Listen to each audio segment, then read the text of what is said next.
নমস্কার বন্ধুরা, আজকে বানিয়ে দেখাবো মশলা ফিশ ফ্রাই। এটা অবশ্য আমি বানাইনি, বানিয়েছে আমার দিদি। মুম্বাই গিয়েছিলাম, ভিডিও করে রেখেছিলাম, তাই ভিডিওটা আপনাদের সাথে শেয়ার করি।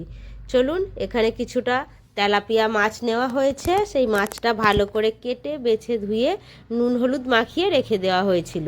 এবার এখানে একটা মশলার পেস্ট তৈরি করে নিয়েছে।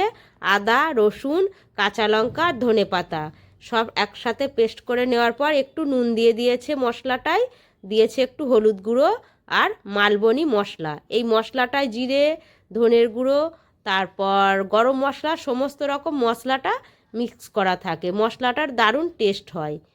এবার এই মশলাটা সব একসাথে মিক্স করে এই মাছের সাথে ভালো করে মাখিয়ে আধ ঘন্টা রেখে দিতে হবে, যাতে মাছের ভিতরে মশলাটা ভালোভাবে ঢুকে মাছটা খেতে অনেকটা স্বাদ লাগে।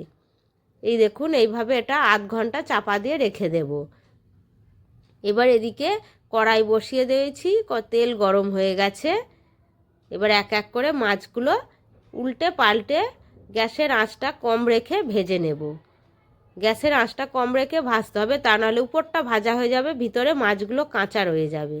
অবশ্যই রেসিপিটা আজকে আমি বানাইনি, বানিয়েছে আমার দিদি। আমার দিদির হাতের এই মাছের ফিশ ফ্রাই রেসিপিটি আপনাদের কেমন লাগলো অবশ্যই কিন্তু আপনারা কমেন্ট করে জানাবেন। আর আমার ভিডিও চ্যানেলের রেসিপিতে আপনারা কিন্তু মাছ মাংসের রেসিপিটি অনেক কম দেখতে পারবেন। তার কারণ আমার ছেলে মাছ মাংস কিছু খায় না, তার জন্য আমাদেরও সেইভাবে আর মাছ মাংসটা বাড়িতে আনা হয় না, যখন কোথাও যাই আনা হয়।